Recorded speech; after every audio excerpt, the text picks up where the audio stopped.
ఒక్క సర్టిఫికేట్ సంవత్సరం నుంచి మీరు ఎందుకు వెళ్ళి చెప్పండి. పెద్ద ఫ్యామిలీ నెంబర్ సర్టిఫికేట్ మీరే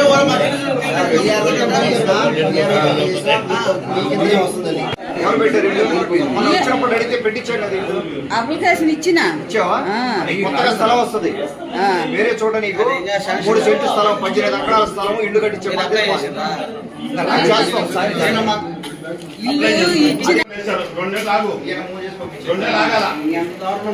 రాజగోపాల్ రెడ్డి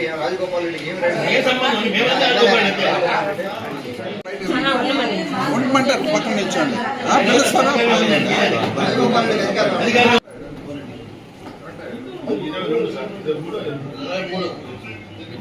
మీరైనా మాత్రం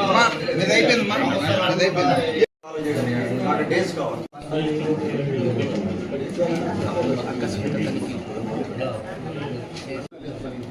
ఇప్పుడు ఇది అవ్వదు అని చెప్తున్నారు. క్లోజ్ చేసాము. ఒక 30 దాకా పాస్ బుక్స్ ఉంటుంటాయి. పాస్ బుక్స్ యాక్సెప్ట్ గా ఉండి యాక్సెప్ట్ చేస్తాం సార్. దానికి ఇప్పుడు మనం అనేది తీసుకోకుండా ఎంతమంది చేస్తాము. పీజీఆర్ఎస్ సర్వీస్ 34 దాకా వచ్చినాయి. ఎన్ని ఫైల్స్ వచ్చినాయి మీ టేబుల్ మీద? ఎంతమంది మిమ్మల్ని కలిశారు? మీరు ఎన్ని రిజాల్వ్ చేశారు? మొత్తం ఒక 60-70 పీజీఆర్ఎస్ సీట్ వచ్చింది కాదు సార్.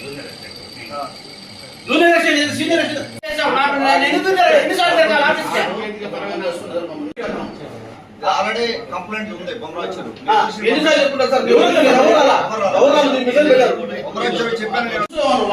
ముస్లింస్ తీసుకోండి. సాక్షి మాత్రం నేను అడిగితే గమ్ముకున్నాను దాని గురించి అంటాడు. స్వచ్ఛమైన వాళ్ళ అమ్మ నాయనకి ఫ్యామిలీ పొజిషన్ సర్టిఫికేట్ ఇచ్చేదానికి మనిషి రాక ముందు రిలీజ్ అయిన నాగేశ్వరుడు వస్తుండే అసలు సీనియర్ అసిస్టెంట్ పనిచేయడానికి సీనియర్ అసిస్టెంట్ అతను లేకపోతే సీనియర్ అసిస్టెంట్ కదా. సీనియర్ అసిస్టెంట్ టీటీ ఉంది కదా.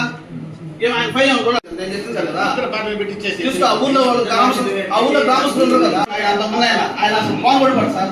ఆ రోజు మనం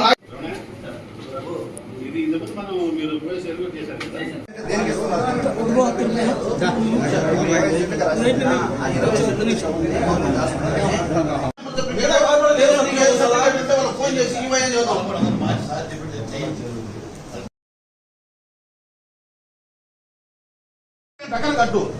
ప్రకారం దాన్ని తీసుకోవడం.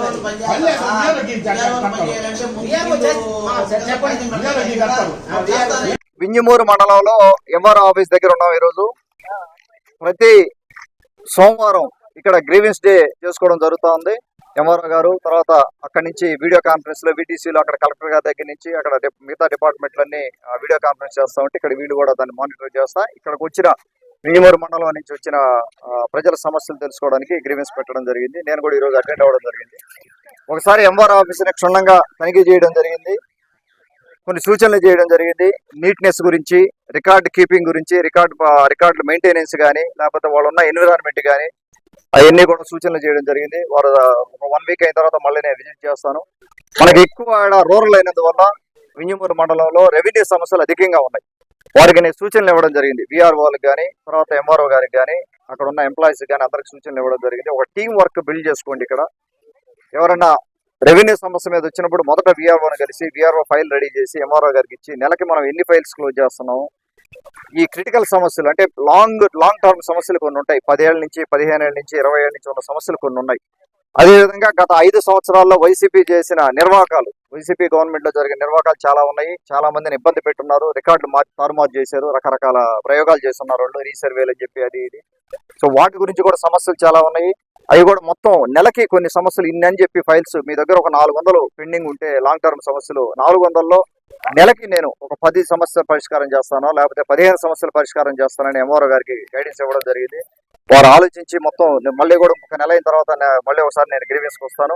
ఇలాగా మాకు 8 మండలాల్లో 8 ఎంఆర్ఓ ఆఫీసులు ఉన్నాయి. అందరికీ గైడెన్స్ ఇచ్చి నెలకి కొన్ని ఒక 10-15 ఫైల్స్ కానీ క్లోజ్ చేయగలిగితే కొంతవరకు మనం సమస్యలు పరిష్కారం చేసిన వాళ్ళు అవుతాం.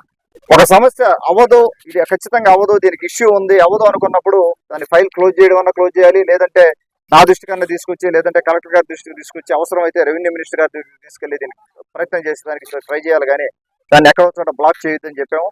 కొన్ని పద్ధతులు మారాలి ఇక్కడ, అది క్లియర్ గా వారికి చెప్పడం జరిగింది. తర్వాత కూడా మనం ఇంకా మిగతా ఎంఆర్ ఆఫీసులు కూడా విజిట్ చేయడం జరుగుతుంది రాబోయే రోజుల్లో కూడా. ఇంకొకటి, మేము ఈరోజు సుపరిపాలనలో తొలుగొడుగు కార్యక్రమంలో కూడా ఆ భాగంలో దాంట్లో కూడా తిరుగుతా ఉన్నాము. ప్రజల దగ్గర నుంచి కొన్ని రెవెన్యూ సమస్యలు ఎక్కువ వినపడతా ఉన్నాయి. మనకి 8 మండలాల్లో మనం ఎక్కడ పోయినా కూడా వాళ్ళ రెవెన్యూ సమస్యలు మా దగ్గర తీసుకొస్తా ఉన్నారు. కాబట్టి రూరల్ కాబట్టి గత 20 ఏళ్లలో ఉన్న పెండింగ్ సమస్యలన్నీ ఎవరు వాళ్ళని పట్టించుకున్న పాపన పోలేదు. అందరూ ఆఫీస్ చుట్టూ తిప్పించుకునే వాళ్ళే, కానీ ఒక ఫైల్ కూడా క్లోజ్ చేసిన పాపన పోలేదు. దాని మీద ప్రత్యేకంగా దృష్టి పెట్టి మన నాయకులతో కూడా మాట్లాడడం జరిగింది. విలేజ్కి వెళ్ళినా, రీసర్వేకి వెళ్ళినా నాయకులను కూడా యాక్టివేట్ చేసి వాళ్ళని కూడా సజెషన్స్ తీసుకుని, ఎందుకంటే ఇప్పుడు కరెంట్ ఎవరన్నా ఎక్కడి నుంచో ఇక్కడికి ట్రాన్స్ఫర్ ఇచ్చిన ఎంప్లాయీస్ కి పూర్తిగా అవగాహన ఉండదు, ఆ విలేజ్ మీద అవగాహన ఉండదు, ఆ మండలం మీద అవగాహన ఉండదు. అందుకని అక్కడ ఉన్న గ్రామ పెద్దల అవసరం చాలా ఉంది. ఇక్కడ నేను క్లియర్ గా వాళ్ళకి చెప్పడం జరిగింది, గ్రామ పెద్దలను కలవండి, ఆ సమస్య పట్ల ఆ సమస్య ఏంది అనేది ముందు అర్థం చేసుకోండి. అక్కడికి వెళ్ళి సమస్య మనం అర్థం చేసుకోకుండా ఆ పేదరికమా లేకపోతే వాళ్ళు పేదలా లేకపోతే ధనవంతులా అనేది మనం అర్థం చేసుకోకుండా, ఆ సమస్య తీవ్రత అర్థం చేసుకోకుండా మనం సమస్యను పరిష్కారం చేయలేము. ఆ విధంగా వాళ్ళకి సూచనలు ఇవ్వడం జరిగింది.